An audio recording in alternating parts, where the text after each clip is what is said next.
Olá, tudo bem? Bom, vamos compartilhar aqui a palavra de Deus. Eu gostaria de compartilhar um texto que está em Jeremias, capítulo 7, versículo 23, que diz assim, Dai-lhes, entretanto, esta ordem: obedeçam-me, e eu serei o seu Deus, e vocês serão meu povo. Vocês andarão em todo o caminho que eu lhes ordenar, para que tudo lhes vá bem. Palavra maravilhosa, né? Palavra poderosa, meu Deus, que coisa linda. Eu me empolgo com a palavra do Senhor porque ela é viva, ela esmiuça a penha. E essa penha aí são nossos corações, alguns corações que às vezes estão tão endurecidos para receber e para crer na palavra. E Deus planejou nos levar a um relacionamento com o seu povo, com o povo da aliança. Deus planejou isso, nos manter assim numa estreita relação com o povo com o qual ele firmou a aliança lá no deserto, né? A arca da aliança, o concerto, a promessa, a provisão no Monte Moriá. Então Deus planejou tudo isso para aquele povo e nos convida a nos relacionarmos com este povo, amarmos e orarmos por este povo. Por quê? Porque a aliança eterna de Deus com seu povo foi feita por meio de duas alianças. Primeiro, a antiga aliança. A antiga aliança estabelecida com Israel pela obediência à lei entregue no Monte Sinai. Aí Deus mandou que Moisés construísse uma arca e naquela arca ele colocasse as tábuas da lei, colocasse testemunhos do poder, da provisão e daquilo que ele queria que o seu povo praticasse, né? Os mandamentos, o maná e a vara de Arão que tinha florescido,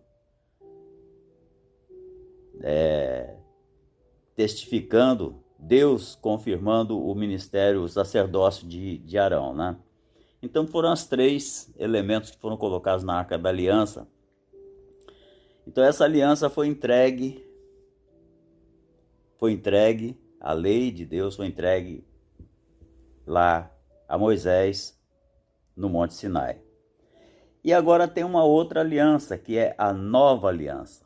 A nova aliança, nós sabemos, ela foi estabelecida com todos os que aceitaram o sacrifício de Jesus Cristo. Todos aqueles que aceitaram o sacrifício de Cristo na cruz do Calvário, então fazem parte dessa nova aliança. O sacrifício expiatório, né? Receberam o Espírito Santo e passaram a obedecer a Cristo em amor. A nossa obediência a Cristo não é uma imposição, uma obrigação, é no amor. Nós sabemos que Ele nos amou primeiro, então nós obedecemos a sua palavra porque Ele amou primeiro. Então quando a gente entende isso, a gente se rende diante da vontade de Deus para valer. Eu prefiro me render diante da vontade de Deus do que recalcitrar contra os seus aguilhões, porque ele falou para Saulo lá no caminho de Damasco: dura coisa é recalcitrares contra os meus aguilhões. Por que muita gente anda perturbada pelo caminho, anda sofrendo? Muita gente anda atormentada, muita gente anda ansiosa, muita gente perde o sono, perde a paz, porque de alguma maneira está recalcitrando contra os aguilhões do Senhor e nem percebeu ainda. Tem gente que ainda nem percebeu que está recalcitrando contra a vontade de Deus, contra os aguilhões de Deus. Então a aliança, ela existe justamente para nós cumprirmos, para nós obedecermos. Uma aliança é um contrato, uma aliança é um pacto firmado entre duas pessoas, no caso, a pessoa maravilhosa divina e a pessoa falha, fraca, humana, que somos nós. Então a primeira aliança foi firmada com Israel e a segunda aliança foi firmada com todo aquele que aceita Jesus Cristo como seu Senhor e Salvador. Estas são as duas alianças. Então, cada uma dessas alianças, ela cumpriu um propósito específico no plano de Deus. Um propósito maravilhoso. Ele não errou ao estabelecer a antiga aliança. Tem gente que acha que a antiga aliança, por ser antiga, caducou. É mero engano. É um equívoco. Ela foi absolutamente indispensável aos propósitos de Deus. Ela foi indispensável. Paulo descreveu as duas alianças, o apóstolo Paulo, né? Ele descreve as duas alianças na sua carta à igreja dos Gálatas. E ele nos fala dizendo assim: está escrito que Abraão teve 2 filhos, um da escrava e outro da livre. O filho da escrava nasceu de modo natural, mas o filho da livre nasceu mediante promessa. Isto é usado daqui para nos mostrar como nos dá assim uma ilustração. Essas duas mulheres representam as duas alianças. Maravilha, né? Glória a Deus. Então, uma aliança procede do Monte Sinai, e gera filhos para a escravidão. Essa aliança se chama Agar. Gera filhos para a escravidão. Representa o Monte Sinai. Agar representa o Monte Sinai ali na Arábia e está escravizada com seus filhos. Mas a outra aliança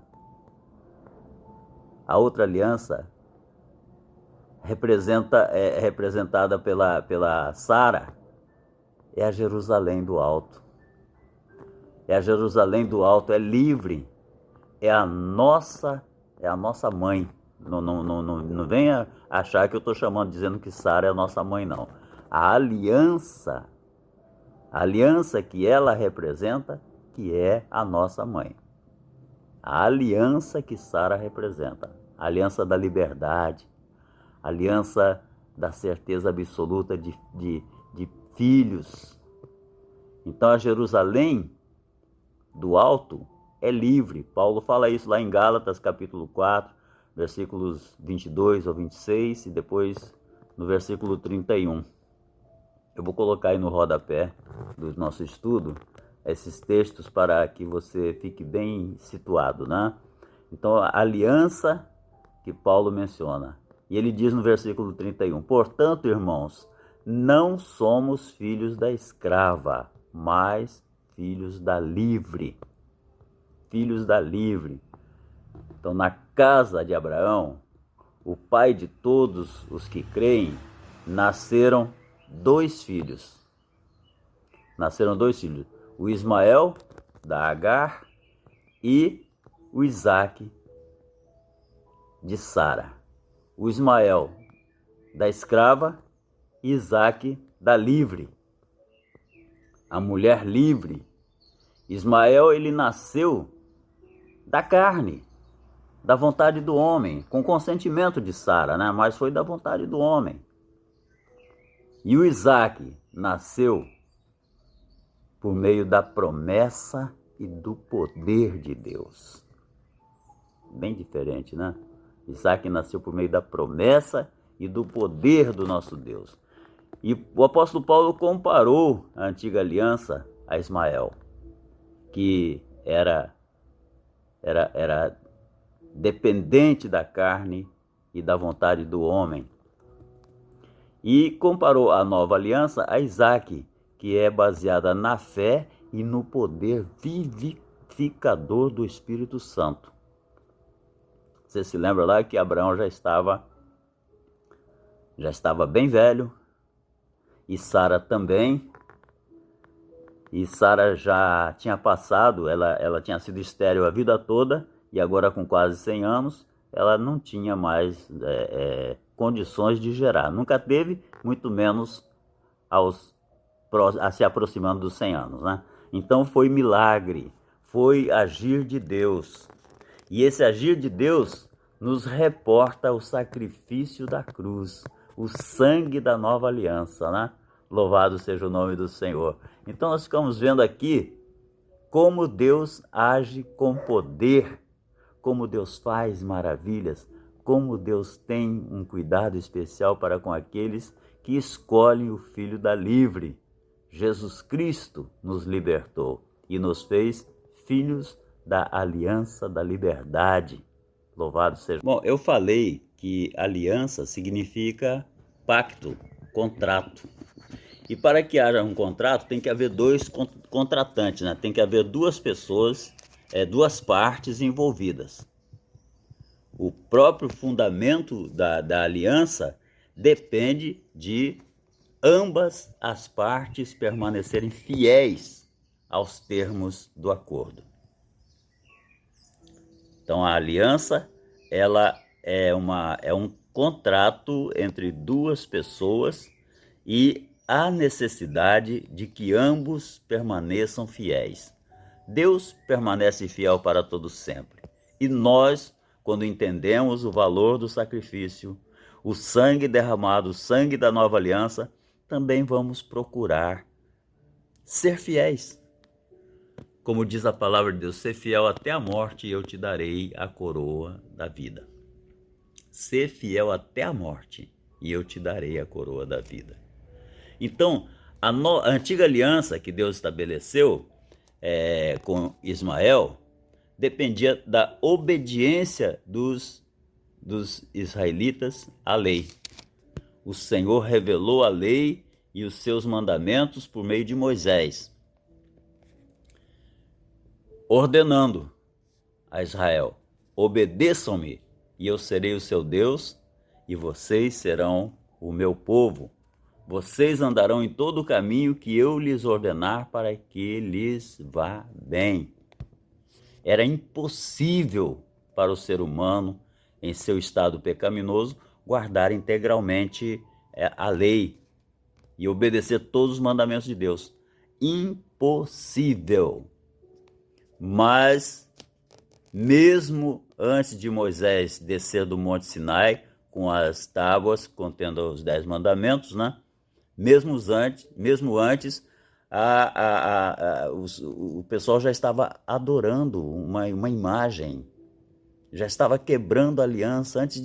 Antes eles confeccionaram a imagem com suas próprias mãos e passaram a adorar aquele bezerro de ouro, né? Israel desobedeceu e a aliança com Deus foi quebrada. Por sua desobediência, eles perderam os privilégios da antiga aliança e colheram as maldições. As maldições, lamentavelmente, que foram lançadas, que foram pronunciadas sobre os desobedientes.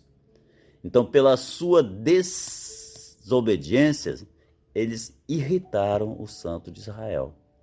A gente lê isso lá no Salmo, capítulo 78, versículo 41. Salmo de número 78, versículo 41. Agora você pode estar perguntando a si mesmo, por que Deus exigiu dos israelitas algo que era totalmente impossível de fazer? Vamos falar sobre isso no nosso próximo vídeo? Por que Deus exigiu algo totalmente impossível de se fazer? Será que Deus é mau? Será que Deus é sádico? Nós vamos ver isso no próximo vídeo. Aguarde, daqui a pouco nós vamos estar entrando novamente neste assunto sobre as duas alianças de Deus.